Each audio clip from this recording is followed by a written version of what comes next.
today. Talk to me nice, talk to me honestly. Look in my eyes, don't let it fall on me. Say you're a good guy, make me believe it. Don't wanna hear it, I wanna see it. See how. My name is Louis Spears. I am an educator and community leader, and I will be the next mayor of Jersey City.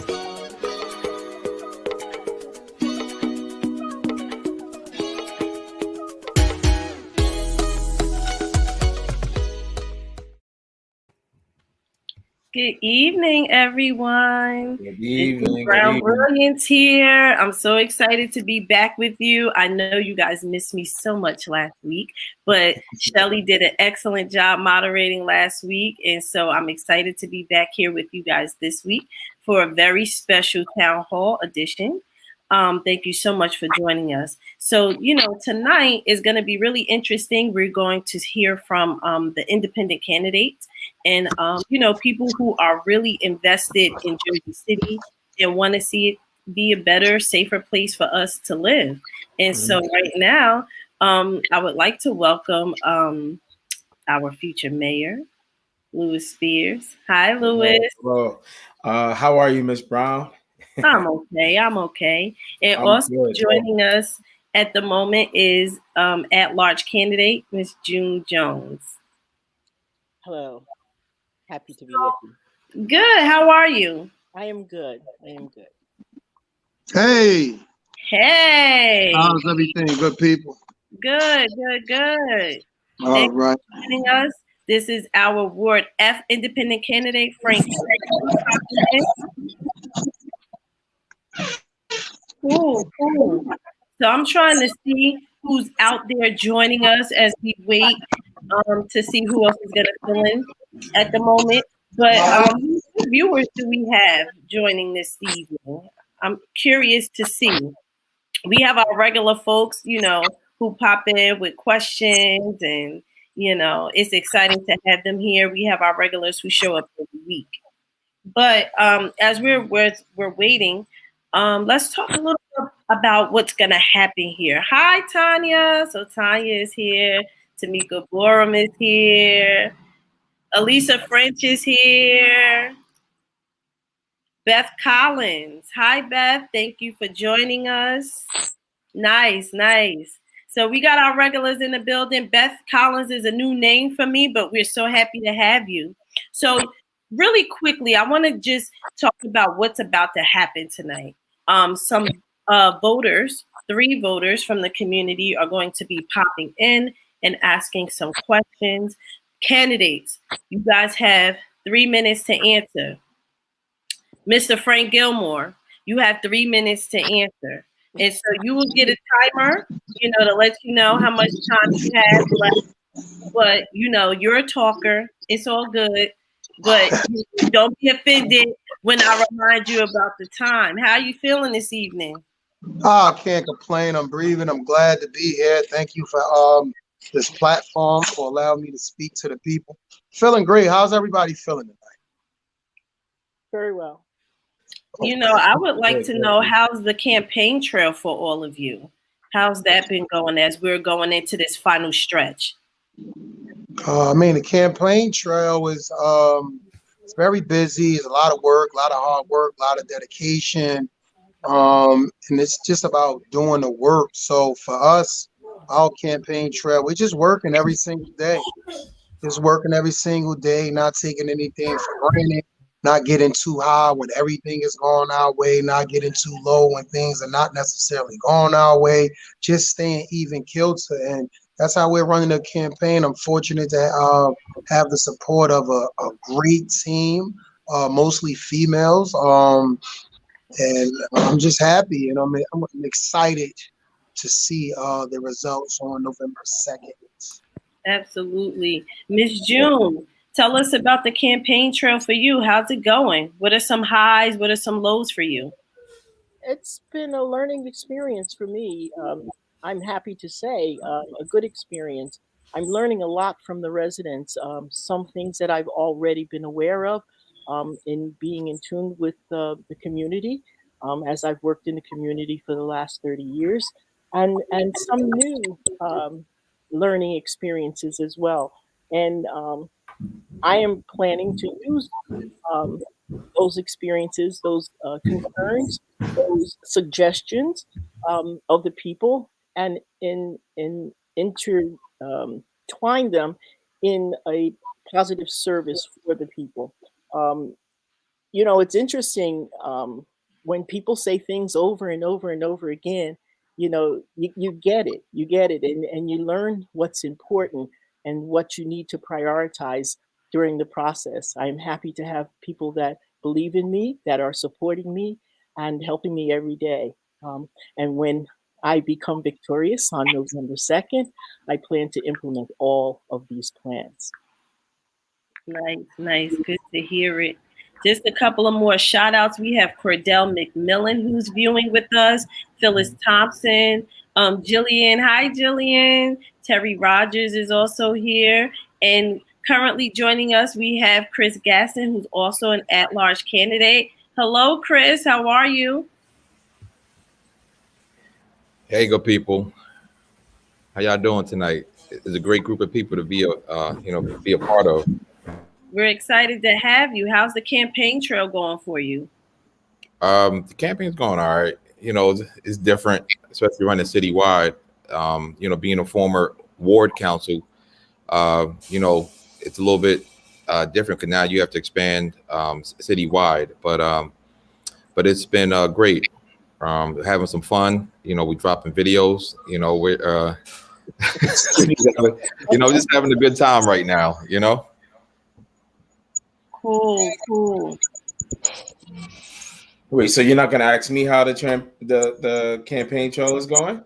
I mean, we hear from you every week here, but Louis, how's the campaign trail going for you? Ms. Brown, I'm excited to be connected to such amazing people who are for the community, people who have the community's best interests at heart. It's amazing.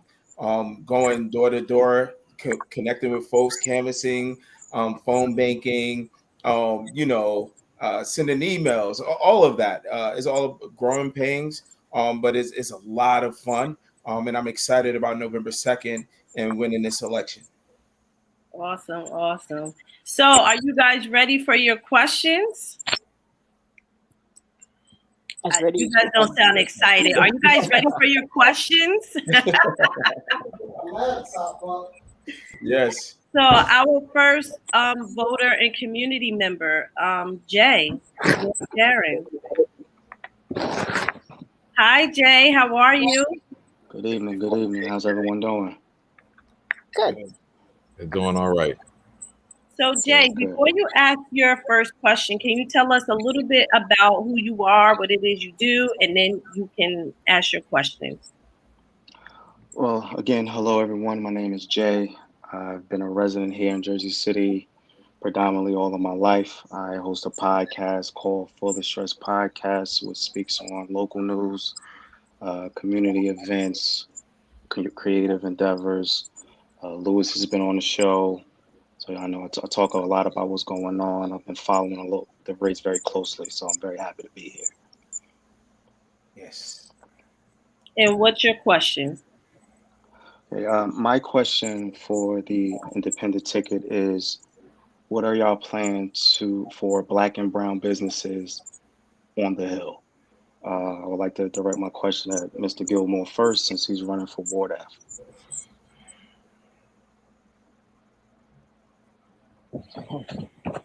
Trying to log in on my computer so I can see full screen. I'm on my phone right now, and this little view is really throwing me off with the side. So give me like 2 seconds. Miss June, would you like to ladies first then? Well, sure. For citywide, entertaining the citywide position, I'd like to be able to expand on businesses for all people. I know that there is a disparity for Black and Brown people, and that there has been. If one would look at the um, either one, last two Croson studies, either one you want to look at, the first or the second. It certainly outlines that we have been at a disadvantage.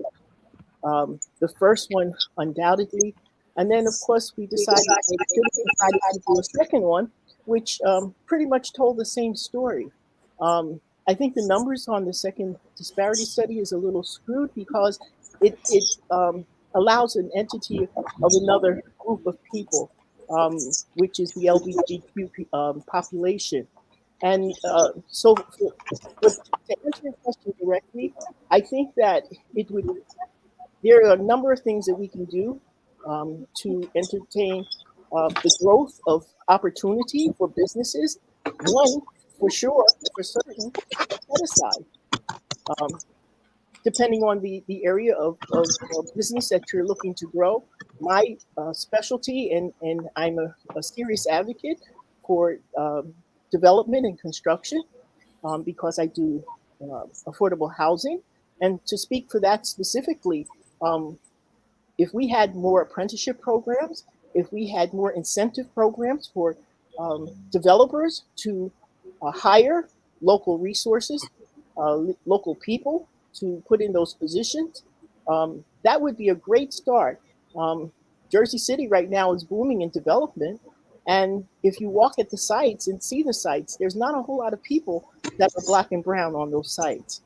So with that, I would also say that the percentage of set asides is mandatory. How do we catch up?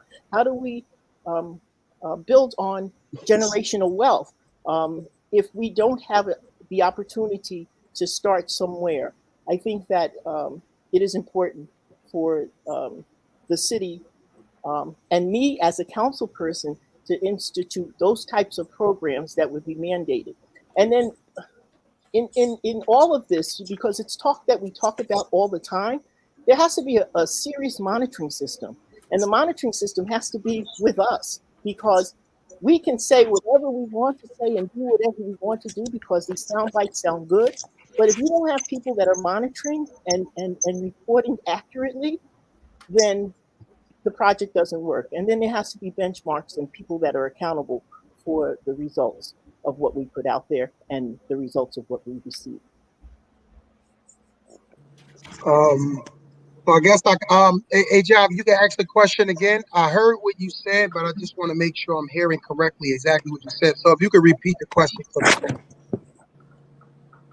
I asked, what does the ticket have? Does the ticket have plans for Black and brown people who have small businesses on the Hill? Yes. Well, I definitely have plans for small businesses as a whole, right? And I want to create a mechanism where we are encouraging entrepreneurship. I want to create a mechanism where funds that's coming from the city that's already allocated to the budget to take on projects, making sure those individuals are homegrown. There is a lot of resources that the city they outsource, and they have different contractors from all over the state, all over the country, doing services that I'm of the humble opinion that Jersey Cityans have the necessary skills to do those programs. So as a council person, I have to represent the whole jurisdiction of Ward F. And when I'm looking at representing my jurisdiction, I'm looking at bringing all of the necessary possibilities to our ward as it relates to building the infrastructure for these entrepreneurial programs. And even outside of that, I've always pushed and advocated for individuals to become entrepreneurs because the reality is in today's climate, especially in Jersey City and Ward F, you're going to need several streams of income. So I think that that's what we have to do. Monitor us keeping our contracts in house, hiring people from the community, hiring local homegrown Jersey Cityans to do contract and work that we need done in our community. It's the sense of pride that these people take when they do these jobs in their own community. You know, I think one of the things that we can do as council people, as mayor, You know, when I was on city council prior to that, like I was one who brought up the Crocer study again, because back in 15, the mayor and his administration, you know, started another study to study the first study, right? So, you know, when I met with the Office of Diversity and Inclusion, and I met with the director at that time, Reverend McCray, I said, listen, you need a list. The city purchasing, the city should be doing business with local businesses inside of Jersey City, namely Black and Brown, um, you know, businesses and enterprises. And it's real easy. The county does a better job with set asides and with business, and the city got to do that. And not just the city, but I would even say the public schools got to do that job, because you have millions of dollars budgets. Like you have, when you add the city budget and you add the school budget together, it's close to 1.3 billion dollars, and that's a lot of money, right? And that's a lot of money and even with the city historically, Black and Brown businesses have not even partaken that. And I'm talking about all business enterprises, right? So we need to be a little bit more deliberate. And as a council person, when you see those resolutions come down the pike and you see that the city's going out shopping, you need to say, was this a local Jersey City business, right? And you compel the Office of Diversity and Inclusion to make sure that all city departments are supporting Jersey City businesses, namely the ones that are Black and Brown, who've been robbed of dollars for decades inside of this city. I just want to pick up on what Chris and also Frank was saying about small businesses. And I want to apologize because I was a little late because I was on the street. As you know, we got to reach out as many people as possible. I'm somebody that I'm proud to be part of the biggest small business Latino association in Hudson County, and to be able to see how business owners actually have to work between 10, 12, 14 hours a day in order to provide to their families and make sure that they have all the resources available, and, you know, close that gap between small business owners and the community. I'm very proud to say that I've been doing that for the last 5-6 years without actually being city council. Some of the programs that the city already have that I believe that are very important that we promote and we work together is that they have actually resources allocated to pay half or part of the salary of nonprofits and businesses. So the expenses to stay open and to be able to provide those services to the community is something that we can all look and work together to make sure that keep happening, and also that we can expand it. That we have, you know, resources available for people that want to open new businesses for the Brown, Black, Latino, African American, Asian minorities that we have here in the city that is so pure and so diversified. I feel that we together making sure that these programs are available and enforcing it and making sure that it's, you know, accessible to people that may not have the knowledge or may not know that those programs are in place. That's part of our duties as, you know, as city council. Okay.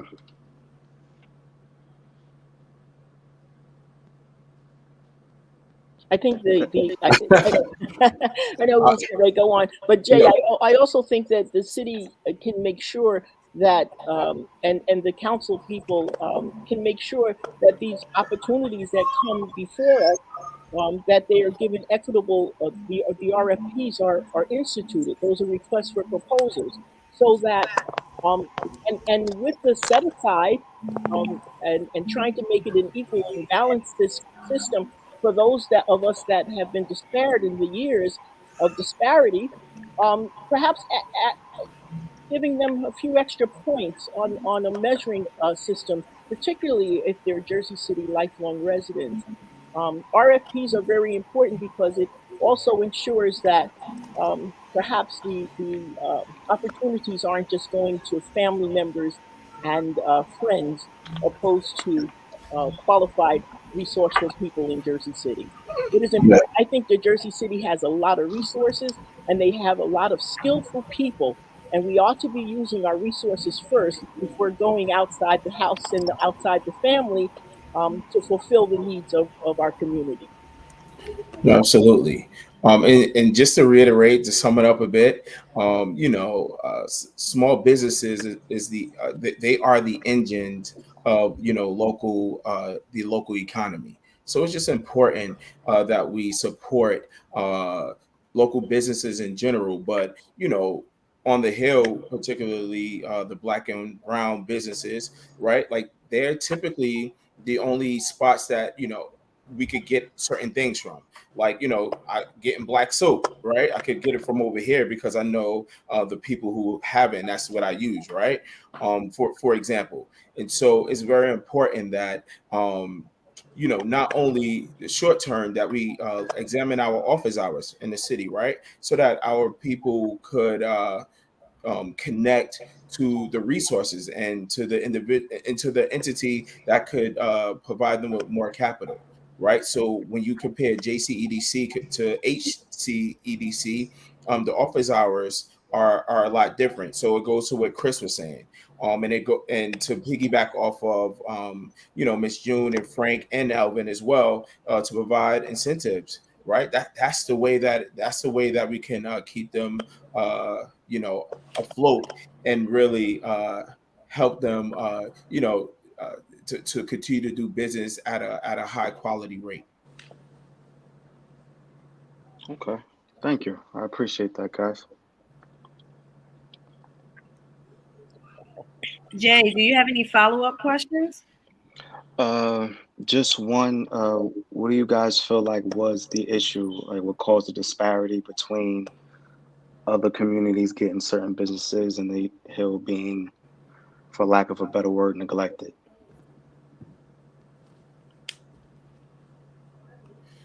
Honestly, I think it's an issue of what we value as a community, and who we value in many ways, and we want to make sure that and being equitable that we provide that we express value to folks no matter where they're from, and so I think at the crux of it, there are other things, but at the crux of it is our value system. If I I can would. chime in, Oh, go ahead, June. if I can chime in just a word or two, I think that when we know better, we do better.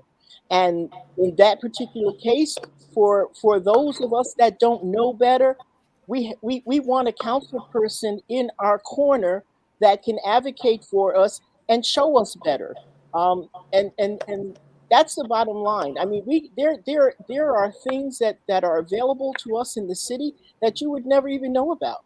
And if your council person isn't advocating for you, if they're not sharing, getting the word out there, and speaking on your behalf Never even know for about. the issues that you have in If your your council community, person isn't, then it's not going to get better for you. So I think with all of our ideas that we're going to talk about that we want to do, it's going to be because of what we've experienced and what we're seeing and what people are telling us.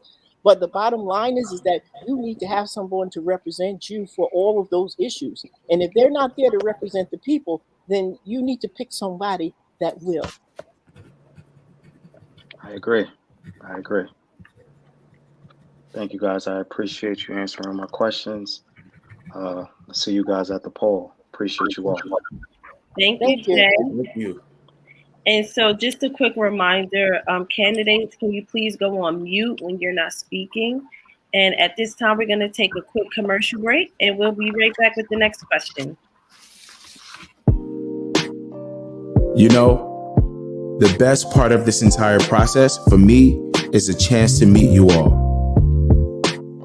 From block to block and event to event across Jersey City, I genuinely enjoy meeting you as well as listening to you.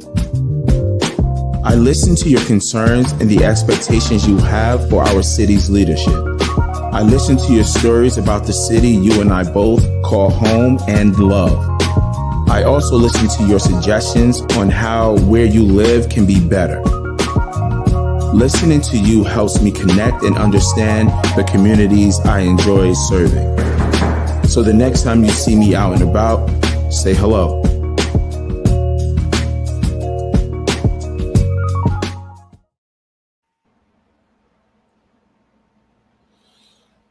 So we're back, And are you guys ready for your next question? Yes, absolutely. Okay, so joining us next, we have the brains of the operation of Hummus JC. Joining us is Ray and Ashley. Hi, everyone. Hello. Hi. Thank you guys for joining us. So same thing, tell us a little bit about who you are, and then you can ask your question. So we both are born and raised in Jersey City. Um, we love Jersey City, which is why we do what we do. We made hummus just as an outlet for us to kind of talk about issues that we felt the city wasn't talking about and that weren't really on the forefront of anyone's minds. So, and it's been amazing to see that, you know, we have now a good following who feels the same way. And I feel like we have a good Yeah. thing going. It's nice to be able to communicate. Like before, like I feel like we didn't interact with the community, like aspects of the community at least as much as we do now because we've just been able to meet so many amazing people Mhm. that we wouldn't have met if it wasn't for running the social media account. Awesome. So what's your question? So my first question is, so research has shown that Jersey City, along with Newark, has had the highest childhood asthma rates, and this is due to small airborne particles that is affecting our air quality. This is due to like cars, vehicles, and then also roadway construction. And it's shown that Jersey City, along with New York, has the worst air zone population by ranked 10 when it comes to air ozone layers and the pollution that's found in our ozone. And with the people that are being affected by this air pollution, about 14% of the population that is affected is the POC and African American children populations. So, my question is how will you be addressing our improving our city's poor air quality while also improving our kids' children quality of life while addressing these air pollution issues and the effects of climate change that we're having here. So I think I want to kind of jump in and have a last one in answer first. So Elvin, that would be you. You can Okay. answer that question first. Thank you. So for me, it's been 8 years that we see a lot of development, and it's not that we're against it, but it's mostly focused on making profit and not really looking after the community and making sure that issues like pollution and contamination can be taken care of. And another thing that you didn't mention is, because of the mass development that we have and people moving in, that also is going to attract a lot of traffic. And then we get a lot of traffic pollution and as well as, jams and people that can actually, use the street, whether, you want to use bikes or you want to recreate in parks. So the main thing in this one, I believe strongly, is that we got enforced to be more proactive, to have more parks and green areas in the city, especially protecting Liberty State Park and making sure that areas like that stay open and available for all the community. We got to see, because the city is the biggest landlord or the property owner in the city, and we got to explore options, right? Which area we can use to develop as parks or community, or green areas that people can actually gather with the family and kids. So that's something that is very important to me, and something that should be very important to all the council person coming to the city hall coming November 2nd. Frank, you're on mute.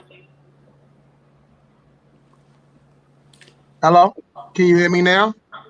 Good to go. Yes. I think we have a unique opportunity to create more green spaces. I mean, the reality is that we're a growing city. With more people come more motor vehicle use, come more CFCs, car floor carbons affecting the ozone layer. And we have to have a hard conversation about this, right? Because for the most part, we're not even talking about we're not even talking about how the air quality is affecting residents in Jersey City.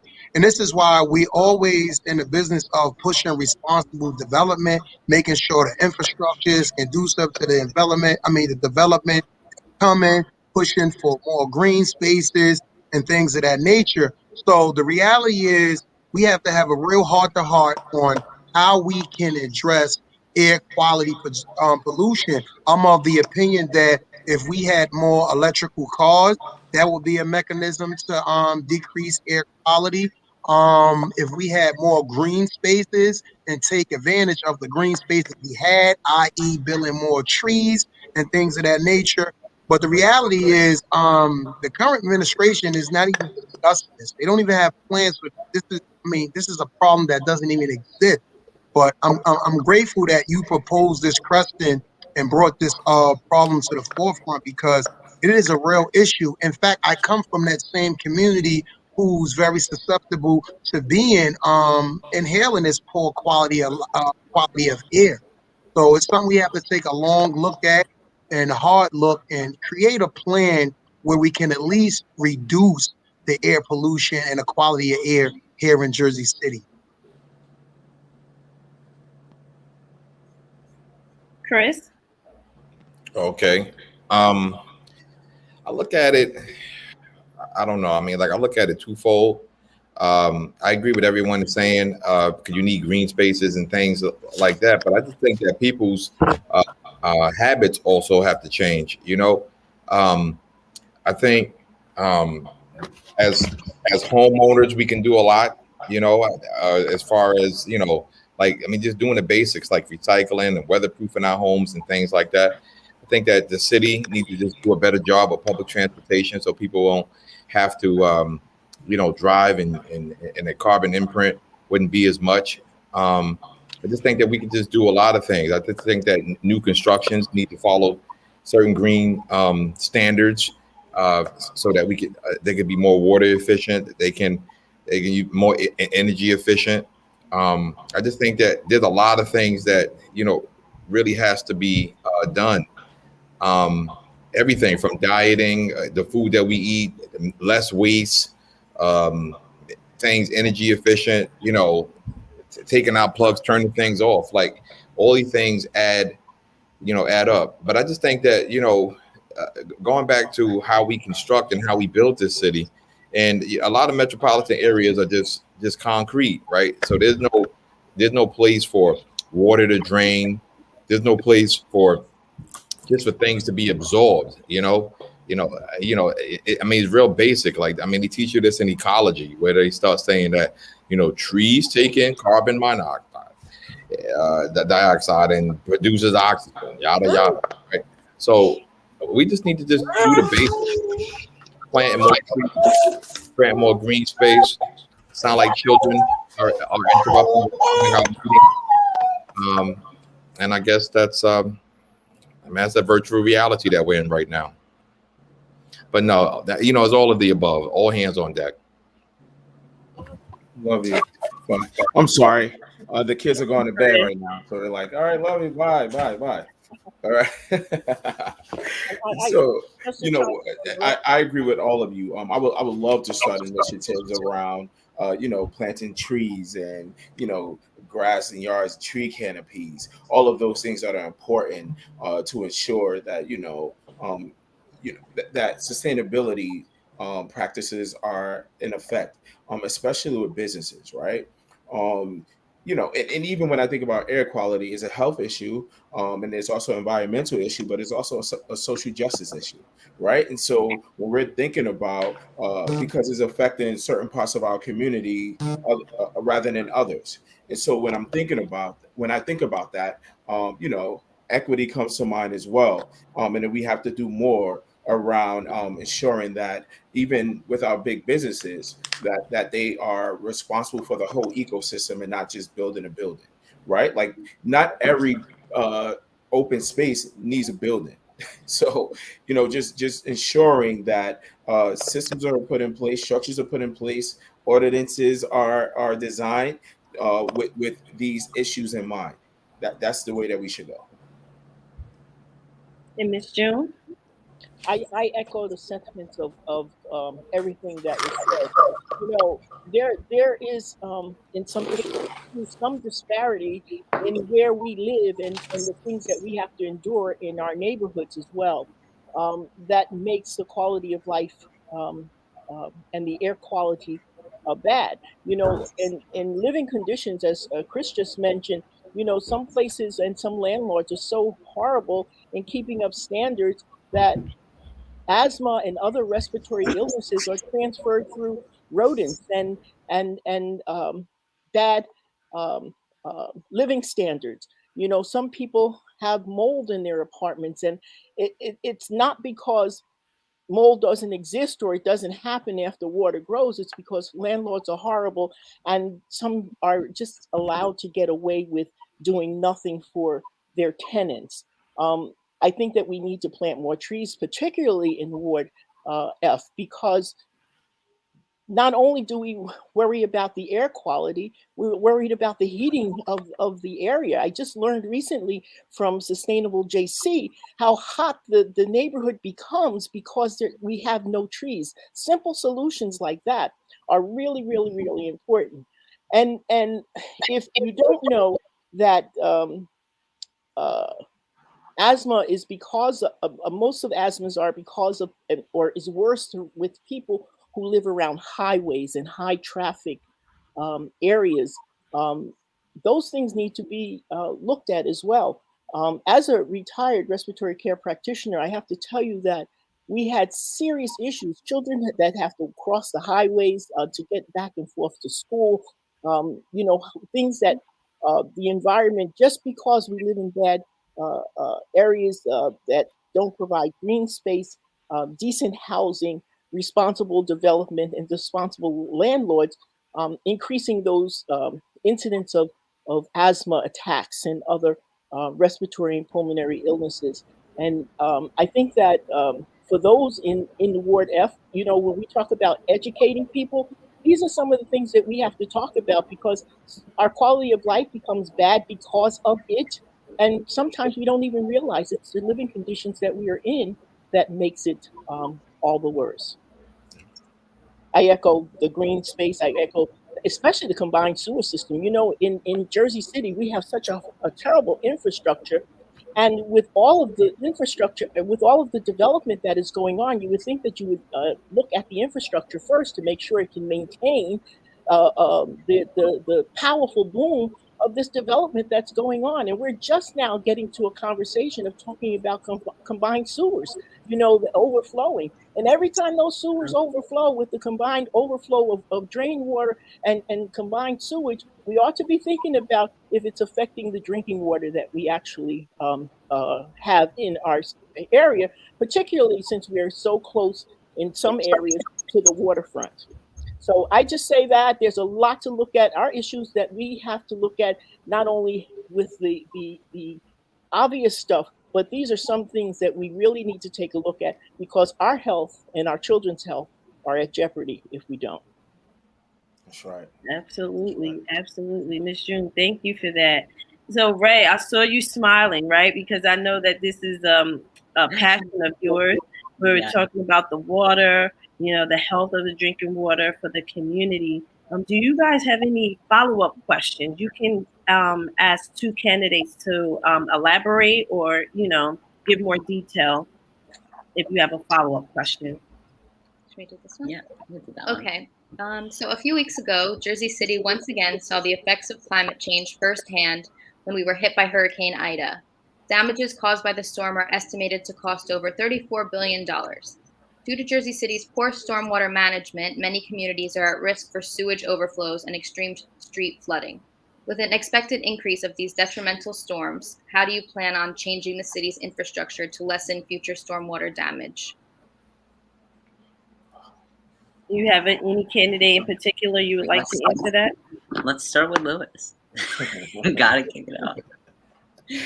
So similar to what I said before, we need to make sure, right, that we are investing in, you know, trees and, you know, grass and things like that. But bigger than that, as residents, we need to know what to do before, what to do during, and what to do after. There needs to be an initiative for that, right? Because of climate change, we know hurricane season comes the same time every year, and so it's important that we equip the residents with the necessary information right? And so just working with the individuals in our community, but also the big businesses, right? Like again, we don't need a space we don't need a building for every open space, and to ensure that they are sustainable business practices, right? So they just passed something with the council recently, and I'm really excited about it. Right, encouraging developers to porous surfaces to develop porous surfaces, catch basins on maybe their roof or on the side that will hold water. You know, just um, holding folks who want to connect with the community and do business in a community, holding them to a standard, right? At the end of the day, this is our house, right?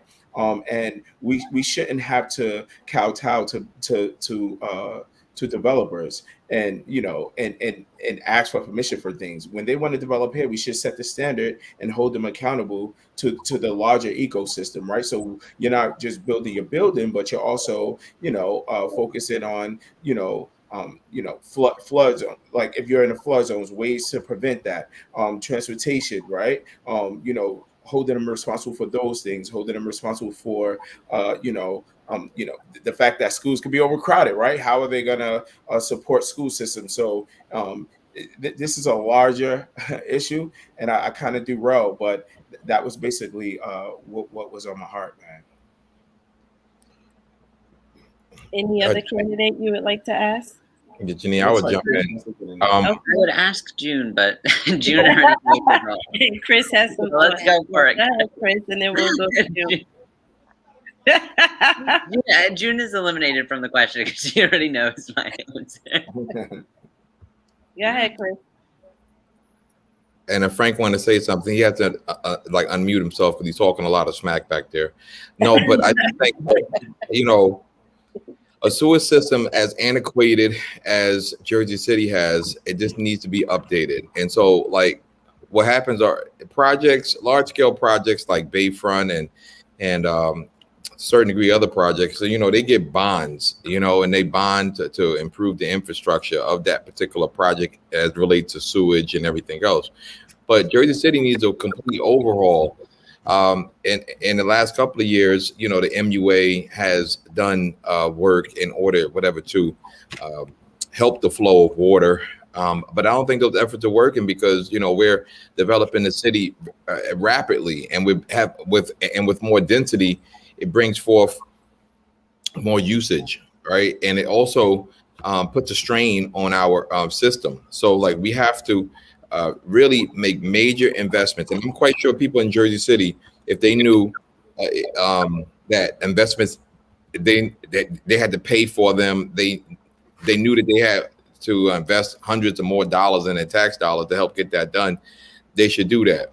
The city also should be asking for federal, when we start talking about this whole infrastructure plan that's going to come about, whatever, on a national level, Jersey City needs to be begging for money to help improve its sewer system here in Jersey City and in Hudson County, and kind of pushing legislators to help that money, you come into the city to help improve, because development is not going anywhere, but we have to better our sewer system so we can have that water just flow more fluidly into the rivers as opposed to being in our basements. I have FEMA coming to my house tomorrow at 4:00 to assess the damage. Nice. So, thank God. That's a lot. Awesome. Thanks, guys. So Ray and Ashley, thank you so much for asking that question and bringing up the conversation about sustainability in our city. It's a conversation that needs to be had a little bit more often. So thank you so much for that. And now we're going to take another commercial break or video break. So candidates, take a sip of water, do what you need to do. You got a minute or two. Our community is what we envision it to be. We believe in a diverse and inclusive Jersey City where all residents are lifted up during times of prosperity and all residents are supported when times are tough. We believe in a strong community where no resident fears walking down any street in our city.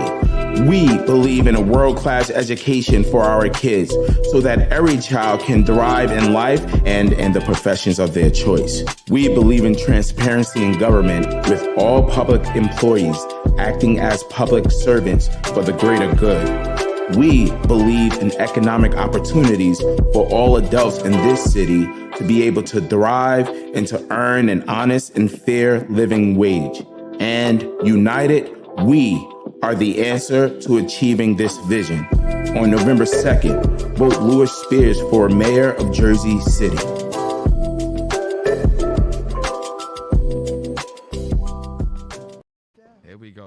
Here we go, y'all. Jersey City, rise up. Check it out, yo. Steve Phillip don't respect us. Not at all. Dollar bills got his morals all messed up. Moved to Jersey City to be the governor. Using Jersey City to be the senator. Team Phillip said he wouldn't run for 3 terms. But now Team Phillip run for 3 terms. We have to do things to make him disappear. Register the vote and vote for Louis Spears. He had the MUA, push the water tax, shortchange the schools with the payroll tax. The Prince of Goldman Sachs got the city gift wrap to developers like Matt Cali, Kushner, and Left Rack. We got to get that full video, man. We got to play the full video. We got to find the full video. Chris, like, you should spit in bars right there. What made you do that? Because, you know, like, folks have to know and understand that there's options in this. And, you know, a lot of times we let this mayor off the hook, but he has a past record.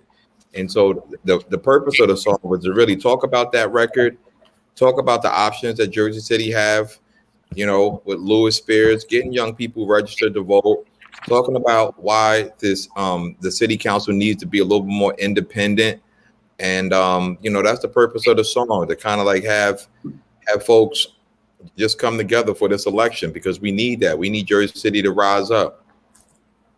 And what better way to do that than hip hop, right? But I won't get into a hip hop lesson right now. But, you know, the social protest is what, you know, one of the solid foundations that hip hop was born on. So, but anyway, we're going to invite our last community member with a question, artist, Miss Amy Wilson. Hi, Amy. You're on mute. Yep, I'm good. Hey, everybody. Thanks so much for having me. I want to say thank you guys so much for running. I know you're all doing this at a tremendous sacrifice to your own lives and, you know, your other careers and everything. And I appreciate you so much. And I know so many other people do. We're so grateful that we're going to have a choice this election, and that you've brought all this great dialogue to the election. So if you don't know me, I'm a professional artist. I've lived in Jersey. I'm not from Jersey City, but I've lived here longer than I've lived anywhere else, which I came here about like 1997. And my question for you, I was asked by the campaign to ask a question about the arts community here. And so I'm going to have to read it here. Over the last 10 years, many of the venues that support the arts in Jersey City, whether they be art galleries or performance spaces or places that host live music, have been pushed out. These spaces make money, create jobs, support artists, and make our city a more interesting and exciting place, but it's hard for them to compete with skyrocketing rents and the overall cost of doing business in Jersey City. So my question for you is, what will you do to support the venues we have and to attract more to support the arts in Jersey City? Hey, Amy, thank you. That's a great question. And when we're talking about art, right, it's a whole genre of different things. We're talking about drawing, we're talking about music, we're talking about playing instruments, flutes, and all things of that nature. So it is extremely important, right, for us to make sure that we're funding our institutions, because the reality is that one can make the argument that art industry can help reduce crime in our neighborhood. because it's an avenue for kids to let out, to express their frustration, whatever that may be. It's a mechanism for them to just express themselves. So we definitely have to make sure we have art pockets throughout the entire city. And I would make the argument that a lot of those art pockets should be in the jurisdiction of Ward F, because I'm looking at the lack of art programs, the lack of programs and resources as a whole, but particularly for the arts. Our generation and the younger generation cling to the arts, and they look to the arts as a way to express themselves. And it is a beautiful outlet. So when I'm on council, I'm going to be looking for ways to incorporate arts more into municipal programs. You know, I if I could just chime in a little bit, I think that Frank is absolutely right, and I think as for myself, growing up as a child, we always had arts and crafts, and it was an avenue for us to find ourselves, be it that or sports. There was exposure, and it was important to pursue. I actually won a few art contests when I was a kid. Just painting still life, stuff like that. And it is a good way of expressing yourself in many ways. I just want to say that back in 2013, we had an opportunity to bring the first learning community garden to Lafayette.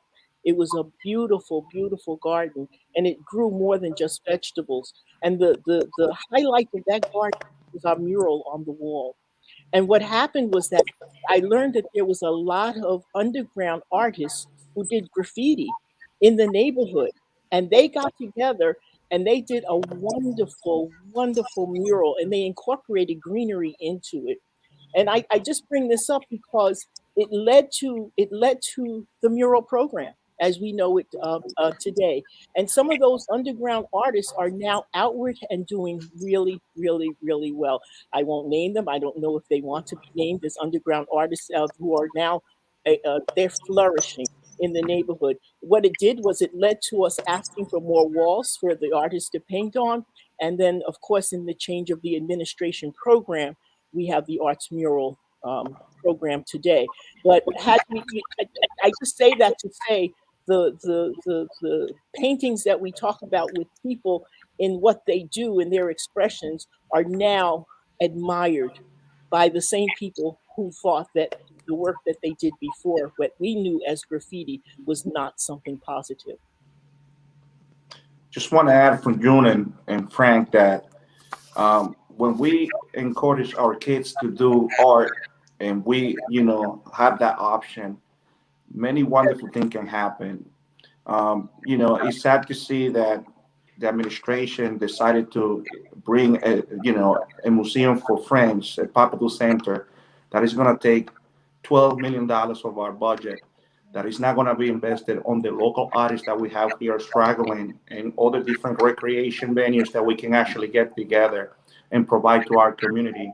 And it's nothing that I got against the actual museum itself, but the priority to put people first is something that we lack in this administration, something that we look forward as the council person when we get there, that we can, allocate those funds better. Take a look to that budget and see how the fund is being spent that is not really impacting our community. And definitely art, recreation, and mentorship programs are one of the main things that we all the independent candidates want to bring on when we get elected. And that's why you got to be wise when the moment comes on November 2nd and decide how the future of this city is going to be in the next 4 years, because we cannot afford, and I said it again, we cannot afford to have 4 more years of the same. People that just go out and bully and harass people that have been proven to be out there in the community helping without being elected official. We got to make sure that we do our best effort to have people that actually care and have a connection to those artists, the kids, and all the residents of Jersey City. Absolutely. When I think about how this current administration, invested dollars, I ask myself, is all art equal in our community? Right? Like similar to what Elvin is saying, we're spending money, but how can we really invest in those individuals in our community who have bought, art, to life. I can even go to, a personal story, like sixth to eighth grade at PS14. I acted. I acted in Shakespeare plays. I did three different ones. I even got a scholarship to go to college. But what I realized, even back then, was the art. That form of art saved my life. Right. So the 3 hours that I spent, at school, I could have been doing anything else with that 3 hours. So just providing opportunities for young people in our community to have access to it is very huge.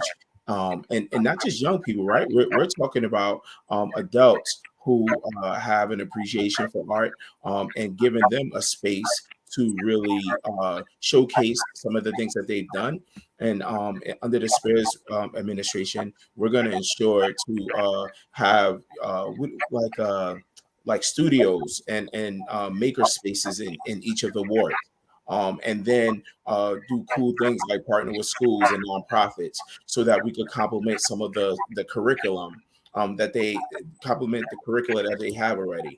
And I'm just really excited about this opportunity because I love the arts, and I know that lives can be transformed through this method. I'm just grateful to you, Amy, and many other folks who are committed to it as well, because the work that you guys do is incomparable. So thank you.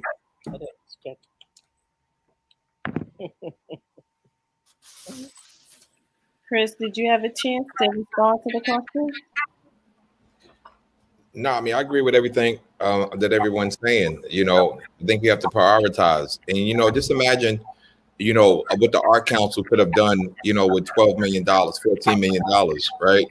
Because, I was there on City Council when they was fighting for the art tax, and it's finally here, But just the nonprofits, like, people who want to partner with schools and things like that. People want to expand these things, whether it be in the housing sites, whether it be just all around the city. So, it's our priorities. And as council people, we are the, like I keep saying over and over again, we're the financial steward, of the city. And so when we start saying, like, we want to expand recreation, we want to do this and want to do that, we want a more inclusive mural program without everything being all as restricted as it is. Like, there's different ways that we can improve city services and how the city responds and treat local artists. That Pompadour is a smack in the face for local artists, and the city constantly looks for outside venues and vendors and everybody else to do the people's business. I don't care if it's from violence prevention all the way to the local artists. The city always tries to find a way to circumvent local talent, and local talent can get the job done. They have the ideas, they just need the dollars. And when you putting the dollars into the hands of the community, our children are blessed, our community is better, and that's what has to happen. Thank you for that, Chris.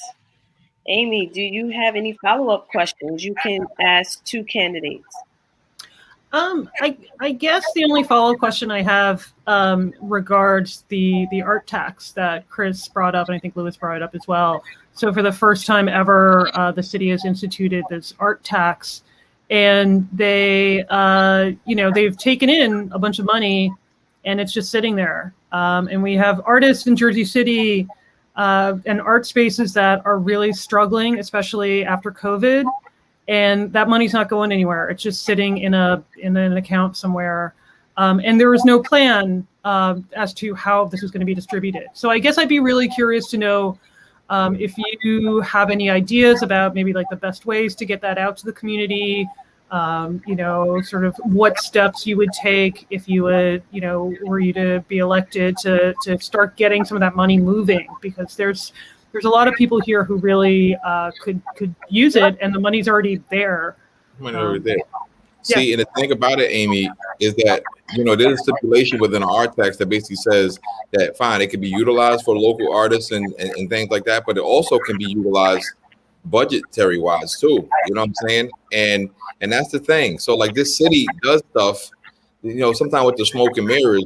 You'll find that art tax, the funding, some fall in the budget, and we hope not. So I just think that the board needs to find like this, just take a bunch of organizations and community groups that are doing the work, divvy up the dough appropriately. If you have more artists in this particular organization, give them more money. If you can give like little small mini mini allocations to people who just want to do something with their kids in the after school program, so the donations can range from as much as $25,000 all the way to $1,500 to $2,000. It depends on your program, but we need to first put all those programs on the table and then put that money into the hands of these community groups, because that money should not be sitting there. Yeah, it's really a shame, right? It's really a shame that we have this money sitting there. This is the people's money. This is the people's money, and kids are out here in need to express themselves. Mm-hmm. For the life of me, I can't understand how you have revenue coming in that you don't plan or have a plan to disperse. Meanwhile, we have crime running rapid. We have no art programs nowhere in the entire city, and we have the money right there. For the life of me, I just can't understand. So something I'm going to do immediately once I'm in office is orchestrate a plan to disperse those funds to programs in the community. And there's a great deal of programs that's doing the work on the ground already. So it's not like you have to look for the programs. It's not rocket science. At some point, we have to hold elected leadership accountable. We have to. This is the people's money. Yeah, I agree with Chris and Frank. Transparency, accountability, and lack of leadership is something that we've proven with a track record. It's nothing that we got personally with the person that is in office. But like any other job, if you're not performing and doing what you're supposed to do, you got to be replaced with somebody that actually be willing to do the work, and that's how it works. I mean, the administration proved that are resilient to give out fund for residents that are struggling with rent assistance, because they want to use the funds, because they want to use the fund before the elections, and that way they get more vote. Um, Also, they were funding for affordable housing, about $16 million that have to return because they were not proactive to go out there and allocate those funds and programs and provide affordable housing for the people. I mean, and just the same thing with this issue with the tax money. We need to make sure that we got people in the position of leadership that is going to be willing to do what is right for the community, to can oversee where the fund is going to be allocated, especially with nonprofit people that are working out there and helping the community, providing food, providing clothing. They actually have an impact, not asking for anything in return, just the gratification to help people. That's why I believe also that we should have some funds allocated for these type of nonprofits that are out there, and make sure that they get an opportunity also to get part of that of that money that is in the city, and they can keep fulfilling those missions and helping the community in the best way that they can. So I definitely for it, and help is in the way when we get elected. I also would like to make sure that the local arts taxes are spent on local arts programs, and that the monitoring has to be there. You see, because we make with every single great idea, if there's nobody monitoring, and it has to be a nonpartisan person, it can't be someone in the city, because we're always talking about local artists. We have a program right in Berry Lane Park that we wanted to do the mural projects on the silos. And our first pushback is no, we need local artists. We don't want national artists. So there's something about the city that wants to tout about going big, all the time. And we really have to start at home, looking at our local people. So again, whatever committee is put together, it has to be someone to making those decisions to make sure that it's monitoring and the money is going where it's supposed to go. Absolutely. Amy, thank you so much for that question.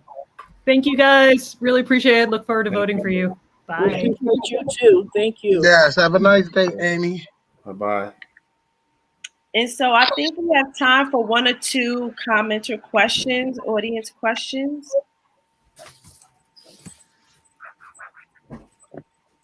Okay, this one is from Andrea Mazzo. I hope I pronounced your name correctly. Can I see it one more time?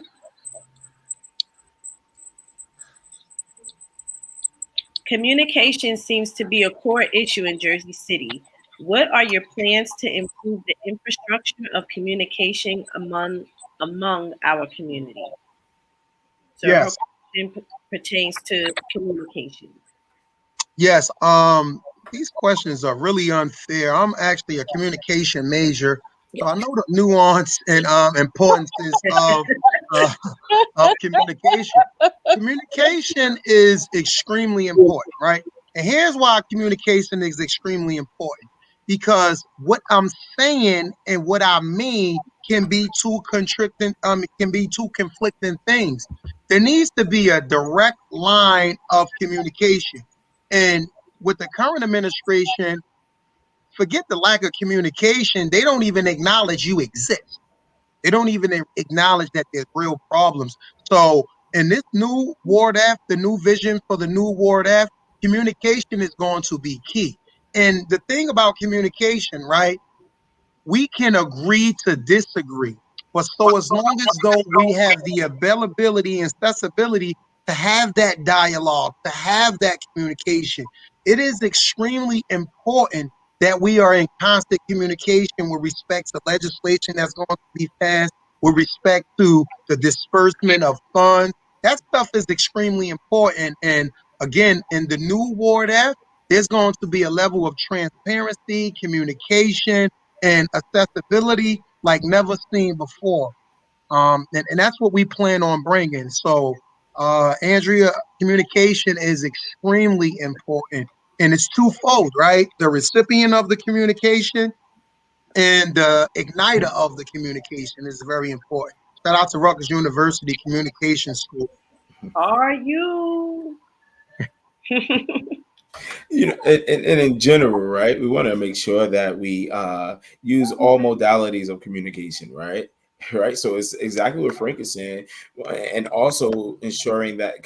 So when it's during election time, right, we know how to get in contact with every voter. We know how to get in contact with the residents of Jersey City in a very strategic way, right? But then it's like, when there's a big meeting or something to vote on, it's like, well, you guys didn't come out, we didn't know about it, right? And so keeping the same energy during the campaign time is so important. And so that's essentially the type of communication that we're going to create, because that's the way that you get to the people and really affect change. Just Anyone one, else would like to? yeah, just want to add. I personally believe that we got to be always listening and providing feedback to the community. What are the programs that are available at the municipal level? What are the changes in ordinance that are implemented? And it has to be beyond just using social media, or you got to go and use the news, whatever way that the people can actually access information. One thing that I have on my platform that I want to do is that I want to have meetings in every ward with churches, social activists, people that actually are involved directly with the community. We want to be able to provide what are the changes and programs that we have in the city hall, and also we want to have our ears open to listen what are the issues that are affecting them directly in those communities, and that way we can take that feedback. And this is not going to be something that is going to happen the last 6 months in an election year, because that's what you see. Now you see that they want to fix the street everywhere. They want to go out there and want to be listening to what you have to say. But they, as Frank said all the time, the 3.5 and the point 0.5 rule spend 3.5 years ignoring you, not listening to your needs, and then they spend half a year trying to resolve all the problems. And we cannot, allow that. We got to make sure that we step up, that we got people that actually care about the community, that they are willing to listen and take actions on the things that are important. We got meetings like for the ISO. We got almost 100 people going over there complaining and with facts saying this is not what we want. And then the people that we have in place, what they do is they turn their backs and they follow what they're told, because they have no will, no leadership to stand up and do what's right for our communities. If we elected, I can assure you, and we want to prove it to you that we're going to be your ears, your eyes, your voice whenever there is an issue in Jersey City, to make sure that you are treated like you deserve it. The people that got elect us. Yeah. And there, I think there needs to be a better way for us to communicate emergency issues as well. When emergencies happen, we need to act in accordance as it is an emergency, and not just with the boiling of the water. Because I got to tell you, anytime we have some major water rainfalls, we need to really be suspect of the drinking water.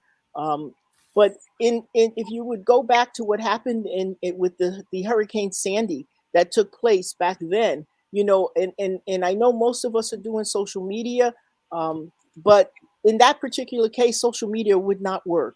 So we need to have some central communication centers, and we should start building that right away. Maybe block leaders that know where to go, so that when these things happen, there's a central place that we need to go to get information and resources. Because if we don't have electricity and we don't have a way to communicate, we're lost. We're lost, and of course, a lot of people will lose out. So while we're doing all of that, we really need to keep that in mind going forward. Okay. Thank you for that. So, in the interest of time, we're going to be winding down. I would like each candidate at this time, just take a minute to give some closing remarks, a lasting message to voters as we approach November 2nd. Can I start? Sure. So, as the next mayor, we'll right? go in size order. You know what? No, I'm asking because I want to follow the protocol. I just want to. Man, you're so lucky we're alive, man. So as I said in the beginning of the run, right? It's not my run for mayor; it's our run for leadership. And I have a great deal of respect for each of these individuals. And even though we may not agree on everything, we agree on the one paramount issue, which is to bring about the best version of Jersey City that we can act that it could actually be, right? And so each of the candidates, they love, and I'm speaking on your behalf, we all love Jersey City. And we're going to make sure to bring about transparency and accountability, and ensuring that the best policies are implemented to improve the quality of life for the folks in Jersey City, especially when it comes to issues that affect your pockets, right? Like the art tax and the MUA, right? Not trying to rush it through, but being very clear about the expectations, so that we're bringing everyone into the fold. I'm just happy. I'm happy to be in this place, and I have a great deal of respect for each of them. And on November 2nd, you would do the city a great service by voting for each of us, because essentially you'll be voting for your interests. Thank you.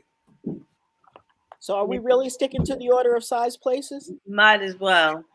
Really, Miss June? You're going to jump on? Thanks, Frank. That means I'll be last, right? So here I am, June Jones, running for council at large. November 2nd, I hope that you make the right choice, and I hope that you choose me. My slot is 6B on the ballot slot. Please look for us. This is a year where you just don't go down the line. You have to look for the responsible people that you want to represent you. It is important, if you seriously want representation. I know that we need the representations for Jersey City to go forward. I can tell you that I've been working in the community for over 30 years. We've had much success just doing the things in the community, and I would like to spread my experience to represent Jersey City as a whole. I can tell you that I am with integrity, will act accordingly. I will not be bossed. I will not be bullied, but I will do better for Jersey City. It is important for us to all have transparency and accountability. You can count on me for that. I ask November 2nd for your vote. June Jones, 6B, Council at Large. Thank you. 6B. All right. I guess it's a tie between the guys, because I don't know who's bigger. Well, Frank and Elvin are bigger. Okay, Chris. Oh man, Keep it yo. PG, please. I just wanna thank But y'all for it's not putting this. your go. It's Chris. It's Oh, Chris' I'm sorry. go. Oh, it is. Oh, okay. See, Frank. Okay, thank you, Frank. No, this, and you have the picture with me. You need a picture with me and my new hair. Oh, I've seen people on the line tonight. Saying, big shout out to BB because I know I see her on YouTube. But I just want to say thank you for this forum because it's very necessary that folks get to hear us and understand who we are and what we're standing for because we stand for the people here in Jersey City. And sometimes that gets drowned out with millions of dollars in commercials and all the rest of that stuff. So when you have people who are indebted to making sure that Jersey City is better, and even after the election, will we still be doing this work?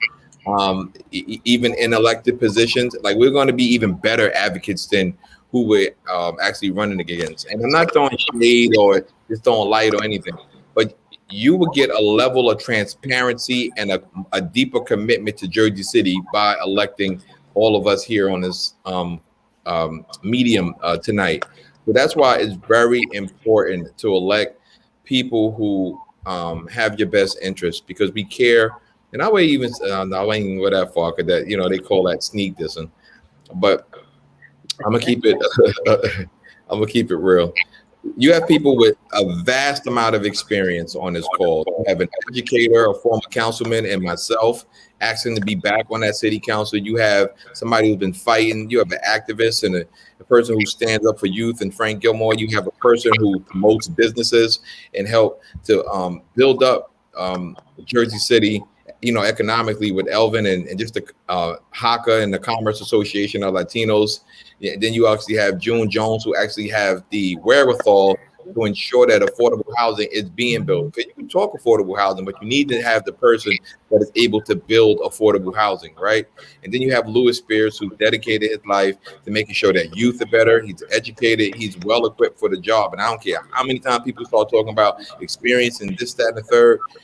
This man is brilliant. He's intelligent, and he's for Jersey City, right? So you have everybody on this call ready to rock. And when you put us into that leadership position, Jersey City is going to see leadership like it has never seen before. Yes. All right. Amen. Amen. Yes, yes. Alvin, you want to go? You want me to go, sir? Do you want to close, Frank? I can go first. All right. I mean, it's up. Yeah, young fella. Let it go, Elvin. You might not have closing time. All right. So I want to echo all my colleagues in the forum, and I just want to let you know that I want to make you proud to say that the people that we got in place in City Hall is somebody that I feel, proud to be there, somebody that can bring hope to our community, somebody that can be you eyes in the council and the city government, somebody that can have the ears to listen to you and ensure that whenever there is a need or there is a problem, you can be accessible. I'm somebody that I'm very passionate about the city. I'm very passionate about helping our community, and it will be an honor for me to sit in that table with the important decision of the city are made, and I can be the person that can advocate for you. So coming November 2nd, it's our responsibility. Talk to your friends, talk to your family, talk to the people that you care for, because we cannot afford to leave this city government for the next 4 years because we won't be able to stay here. It's going to be not affordable. Our schools, our public school needs to be better. It's not about having to tell two different cities. It's not about that we have issues with people coming living in Jersey City. It's about making sure that we have leadership that can represent everybody in the city. Remember, the last time we got somebody with a take action in the city council, the past Michael Jones, he was somebody that did a great job. So I want to be and embrace that leadership. So please vote 7B coming November 2nd. Thank you. Okay, thank you, Alvin. I do want to just briefly acknowledge that this is Breast Cancer Awareness Month, so that's the big dapper than and pink just to show solidarity and stand with all the people we've lost to breast cancer. Again, thank you for having this forum. The community see the work put in. They see the countless hours of blood, sweat, and tears advocating for the people of Jersey City, namely Ward F. I ask that you find it in your heart to not only come out and vote, but to bring your grandchildren out to vote, to bring your grandparents out to vote, to bring your friends out to vote, to bring your neighbors out to vote, and to bring everyone out to vote, because this election is not necessarily about me or about the other independent candidates. This election is about the future direction of our city.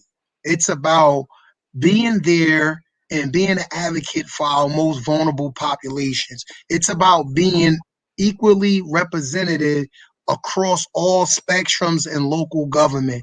And I know that it's going to be a huge task being a council person of Ward F. It is the most diverse ward in the city. And I know and understand all of the complications that's coming with it. But this is a job that I'm signing up for. It's a job that I'm equipped to do. And the thing about me, what you have to respect is that no matter what my position is, I'm always willing to listen to the opposition. I'm that type of person that I'm not of the mindset that everything I do, say, and think is right. I'm extremely open-minded individual. And I will tell you this before I go. I will always advocate on the behalf and the interest of the constituents in Ward F. So on this November 2nd, become a part of history by voting for Frank Educational Gilmore, 1C on the ballot. Thank you.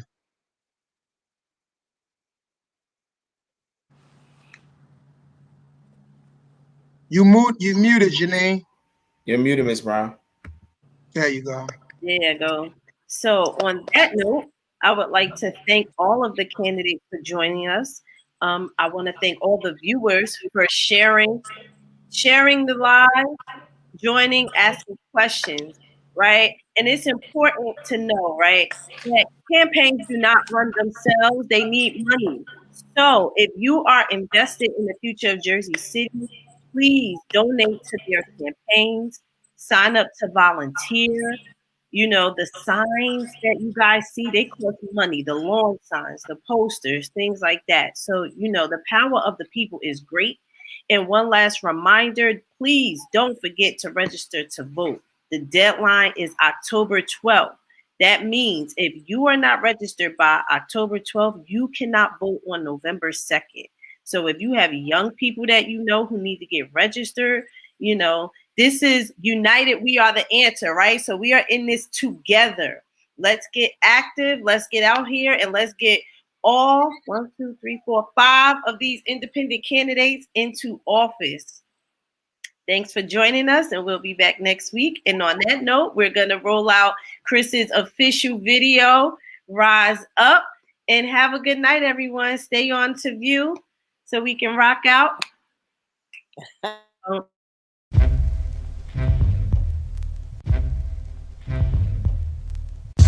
Steve Phillip don't respect us. Dollar bills got his morals all messed up.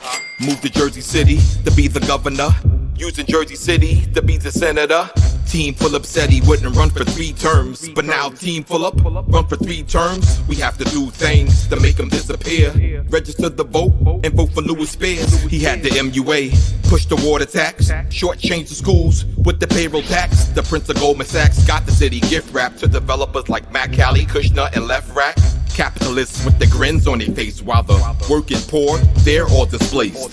Frustration, we deal with gentrification. We need healing from the violence that we're facing. He got to go. These people don't respect us. Dollar bills got their morals all messed up. These people don't respect us. Dollar bills got their morals all messed up. So we rise up. Fight the power that be. So we rise up. Take care of business. Fight the power that be. Now I'ma spit these bars, cause I want the job as councilman at large. We need real change, Jersey City, because the politicians serve themselves. Be the change you see in our city, because everyone can share this wealth. Let's fight for education, youth recreation, voter participation with no hesitation. High cost of living, no affordable homes, market rate housing with no inclusion zones. No one should live like this. I see the homeless waiting on the housing list. I see people hustle and bustle, working 2 jobs on another level of poverty. Times are real hard. This causes resentment. Jersey City, rise up. We have to represent independent leadership. Yo, we got you. November 2nd, elect us on the city council. They got to go. These people don't respect us. Dollar bills got their morals all messed up. These people don't respect us. Dollar bills got their morals all messed up. So we rise up. Fight the power with that. So we rise up and take care of business. Fight the power with that.